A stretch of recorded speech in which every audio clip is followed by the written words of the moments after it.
ಇವತ್ತೇನು ಮೈಸೂರಿನ ಹೆಣ್ಣು ಹುಲಿ ಅಂತ ಬಿರುದು ಕೊಟ್ಟಿದೆ ಲಾಸ್ಟ್ ಟೈಮ್. ಇವತ್ತು ನಂಗೆ ತುಂಬಾ ಖುಷಿ ಆಗೋ ವಿಚಾರ ಏನಪ್ಪಾ ಅಂತಂದ್ರೆ, ಕೆಲವು ಸೆಲೆಬ್ರಿಟಿಗಳು ಮತ್ತೆ ಎಲ್ಲಾ ಸಂಘಟನೆಗಳು ಕೂಡ ಈ ಸಿದ್ಧಾಂತವನ್ನ ಅಳವಡಿಸ್ಕೊಂಡ್ರೆ ಎಲ್ಲೋ ಒಂದ್ ಕಡೆ ಎಷ್ಟೋ ಜನಗಳಿಗೆ ಒಂದು ದಾರಿದೀಪವಾಗಿ ನಿಂತ್ಕೋಬಹುದಂಥದ್ದು. ಇದು ತುಂಬಾ ಖುಷಿಕರವಾದ ವಿಚಾರ. ಯಾಕಂದ್ರೆ ಇವತ್ತು ವೃದ್ಧಾಶ್ರಮದಲ್ಲಿ ಮಾದೇವಮ್ಮ ಅವರು ಮಾಡ್ತಿರುವಂತ ಹುಟ್ಟುಹಬ್ಬ ಆಚರಣೆ ನನಗೆ ತುಂಬಾ ಖುಷಿ ಕೊಡ್ತಾ ಇದೆ. ಯಾಕೆಂದ್ರೆ ಇವತ್ತು ಎಲ್ಲರ ಹಿರಿಕರ ಸಮ್ಮುಖದಲ್ಲಿ ಅವರು ನನ್ನ ತಂದೆ ತಾಯಿ ರೂಪದಲ್ಲಿರುವಂತ ವ್ಯಕ್ತಿಗಳು ಅವ್ರ ಸಮ್ಮುಖದಲ್ಲಿ ಆಶೀರ್ವಾದದ ಮುಖಾಂತರವಾಗಿ ಅವರ ಹುಟ್ಟುಹಬ್ಬ ಆಚರಣೆ ಮಾಡ್ತಿದ್ದಾರೆ. ತುಂಬಾ ಖುಷಿ ಆಗ್ತದೆ. ಅದೇ ರೀತಿ ನಮ್ಮ ಕರ್ನಾಟಕ ರಕ್ಷಣಾ ವೇದಿಕೆ ನಮ್ಮ ಲಿಂಗರಾಜ್ ಸರ್ ಅವರ ನೇತೃತ್ವದಲ್ಲಿ ಮತ್ತೆ ನಮ್ಮ ಮೈಸೂರು ಜಿಲ್ಲಾ ಸಮಿತಿ ಜಿಲ್ಲಾಧ್ಯಕ್ಷರು ರಾಜ್ಯ ಕಾರ್ಯದರ್ಶಿ ಯಶವಂತರವರ ಅಧ್ಯಕ್ಷತೆಯಲ್ಲಿ ಈ ಕಾರ್ಯಕ್ರಮವನ್ನ ಆಯೋಜನೆ ಮಾಡಿದ್ದಾರೆ. ಮಾಧ್ಯಮರಿಗೆ ಮತ್ತೆ ನಮ್ಮ ರಮೇಶ್ ಅವ್ರಿಗೆ ಮತ್ತೆ ಅವ್ರನ್ನ ಎತ್ತಂತ ಅವ್ರ ತಂದೆ ತಾಯಿ ಎಸ್ಪೆಷಲಿ ಅವ್ರಿಗೆ ನಾವು ಕೃತಜ್ಞತೆ ತಿಳಿಸ್ಬೇಕು. ಇಂತ ಒಂದು ಹೆಣ್ಣು ಹುಲಿಯನ್ನ ಮೈಸೂರು ಜಿಲ್ಲೆಗೆ ಸಂಘಟನೆ ಕಟ್ಟಲಿಕ್ಕೆ ಮತ್ತೆ ಜನಗಳ ಸೇವೆ ಮಾಡ್ಲಿಕ್ಕೆ ಅವ್ರನ್ನ ಈ ಭೂಮಿಗೆ ತಂದ್ಕೊಟ್ಟಿರೋದಕ್ಕೆ ಅವ್ರಿಗೆ ನಾನು ಚಿರಋಣಿಯಾಗಿರ್ತೀನಿ. ಇನ್ನು ಮುಂದಿನ ದಿನಗಳಲ್ಲಿ ಹೆಚ್ಚಿನ ರೀತಿಯಲ್ಲಿ ಅವ್ರು ರಾಜಕಾರಣಿಯಾಗಿ ಬೆಳಿಬೇಕು ಅನ್ನೋದು ನಮ್ಮ ಆಸೆ ಇದೆ. ಯಾಕಂದ್ರೆ ಇವತ್ತು ಬರೀ ಅಧಿಕಾರ, ಬರೀ ಸಂಘಟನೆ ಸಂಘ ಸಂಸ್ಥೆಗಳಿಂದ ಏನು ಸಾಧನೆ ಮಾಡ್ಲಿಕ್ಕಾಗಲ್ಲ. ಅಧಿಕಾರವೇ ಬೇಕಾಗ್ತದೆ. ಹಾಗೆ ಮುಂದಿನ ದಿನಗಳಲ್ಲಿ ರಾಜಕಾರಣಕ್ಕೆ ಬಂದು ನಮ್ದು ಸಂಪೂರ್ಣವಾಗಿ ಸಪೋರ್ಟ್ ಅವ್ರ ಜೊತೆ ಇರುತ್ತೆ. ಮತ್ತೆ ಯಾವುದೇ ಪಕ್ಷದ ಪರವಾಗಲ್ಲ, ನಾವ್ ಯಾವುದೇ ಪಕ್ಷದ ಇದಿಲ್ಲ. ನಮ್ದು ಬಾಬಾ ಸಾಹೇಬ್ ಅಂಬೇಡ್ಕರ್ ಸಿದ್ಧಾಂತ ಒಂದೇ. ಎಲ್ರಿಗೂ ಒಳ್ಳೇದಾಗ್ಲಿ. ಮಾದೇವಮ್ಮವ್ರಿಗೆ ಮತ್ತೆ ರಮೇಶ್ ಅವರು ಮತ್ತೆ ಅವ್ರ ಕುಟುಂಬಕ್ಕೆ ಬುದ್ಧ ಬಸವ ಅಂಬೇಡ್ಕರ್ ಆಶೀರ್ವಾದ ಸದಾ ಅವ್ರ ಮೇಲೆ ಇರ್ಲಿ ಅಂತ ಹೇಳ್ತಾ ಒಂದೆರಡು ಮಾತುಗಳನ್ನ ಮುಗಿಸ್ತೀನಿ. ಜೈ ಭೀಮ್.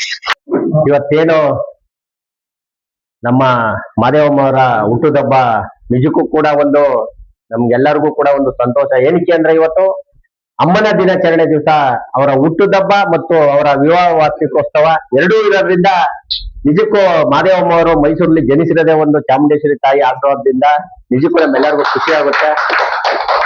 ನಾವು ಸುಮಾರು 20 ವರ್ಷದಿಂದಲೂ ಕೂಡ ಏನು ಈ ವೃದ್ಧಾಶ್ರಮದಲ್ಲಿ ನಾವು ಎಲ್ಲರ ಹುಟ್ಟುಹಬ್ಬ ಪ್ರತಿಯೊಂದು ಕಾರ್ಯಕ್ರಮವನ್ನು ಕೂಡ ನಾವು ಇದೇ ರೀತಿ ಮಾಡ್ಕೊಂಡು ಬರ್ತಾ ಇದೀವಿ. ಇಲ್ಲಿರೋಂತ ಎಲ್ಲರಿಗೂ ಕೂಡ ನಿಮ್ಗೆ ಯಾರಿಗೂ ಮಕ್ಳಿಲ್ಲ ಅಂತ ಯಾರು ಬೇಜಾರ್ ಮಾಡ್ಕೊಬೇಡಿ. ನಾವೇ ನಿಮ್ಗೆ ಮಕ್ಕಳು ಅಂತ ಹೇಳಿ ಅವ್ರಿಗೆ ಸುಮಾರು 20 ವರ್ಷದಿಂದಲೂ ಕೂಡ ಅವ್ರಿಗೆ ನಾವು ಧೈರ್ಯ ತುಂಬ್ತಾ ಇದೀವಿ.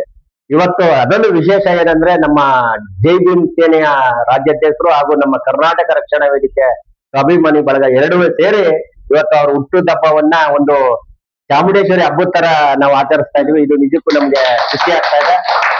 ಆ ಚಾಮುಂಡೇಶ್ವರಿ ತಾಯಿ ಅವ್ರಿಗೆ ಹಾಗೂ ಅವರ ಯಜಮಾನರಾದ ರಮೇಶ್ ಅವ್ರಿಗೆ, ಅವ್ರ ತಂದೆ ತಾಯಿ ಎಲ್ಲರಿಗೂ ಕೂಡ ಇನ್ನೂ 100 ವರ್ಷ ಕಾಲ ಅವರು ಸುಖವಾಗಿರ್ಲಿ ಅಂತ ಹೇಳಿ ಆಶೀರ್ವಾದ ಮಾಡ್ಲಿ ಆ ಚಾಮುಂಡೇಶ್ವರಿ ತಾಯಿ ಅಂತ ಹೇಳಿ ನಾನು ಮಾತು ಮುಗಿಸ್ತೀನಿ. ಸರ್ ಎಲ್ರಿಗೂ ನಮಸ್ಕಾರ. ಇವತ್ತು ಮಾದೇವಮ್ಮ ಬರ್ತಡೆ. ಮಾದೇವಮ್ಮನ ನನ್ನ ತಾಯಿ ಬರ್ತಡೆ ಅಂತ ಸರ್. ಇವತ್ತು ನಮ್ಮ ತಾಯಿ ಸರ್ ಒಬ್ಬರು ಅವ್ರ ಥರ ಇದ್ರು ಸರ್, ತಿರೋಗ್ಬಿಟ್ರೆ ನಮ್ಮ ತಾಯಿ. ಅದಾಗಿ ನಮ್ಮ ತಾಯಿ ಇಲ್ಲೇ ಅವರೇ, ನನ್ನ ತಾಯಿ ಇಲ್ಲೇ ಅವ್ರದ್ದು. ನಮ್ಮ ತಾಯಿ ಹೆಸರು ದುಂಡಮ್ಮ ಅಂತೇಳಿ. ಮಾದೇವಮ್ಮ ಮತ್ತು ನಮ್ಮ ತಾಯಿ ಒಂದೇ ಹೋಲಿಕೆ ಆದ್ರಿಂದ ಇವತ್ತು ನನ್ನ ತಾಯಿ ಬರ್ತಾರೆ ಅಂತೇಳಿ ಎಲ್ಲರೂ ಕೈ ಮುಗಿದೀವಿ ಸರ್. ಹ್ಯಾಪಿ ಬರ್ತ್ಡೇ ಅಮ್ಮ. ಸರ್ ಎಲ್ರಿಗೂ ನಮಸ್ಕಾರ. ಅಂದ್ರೆ ನನ್ನ ತಂದೆ ತಾಯಿ ಇಲ್ಲಿ ಹಿರಿಯರಿರೋದ್ರಿಗೆಲ್ಲೋ ಬಂದು ಇವ್ರಿಗೆಲ್ಲರೂ ಕೂಡ ನನ್ನ ಅನಂತ ನಮಸ್ಕಾರಗಳು ಅಮ್ಮ ಅಪ್ಪಾಜಿ. ನಾನು ಏನೇ ಒಂದು ಮನೆ ಒಳಗಡೆನೆ ಒಂದು ಹುಟ್ಟುಹಬ್ಬ ಅಂದ್ರೆ 4 ಗೋಡೆ ಒಳಗೆ ನಾನು ಒಂದು ಸಿಂಪಲ್ ಆಗಿ 4 ಗೋಡೆ ಒಳಗೆ ಮಾಡ್ತಾ ಬಂದವಳು.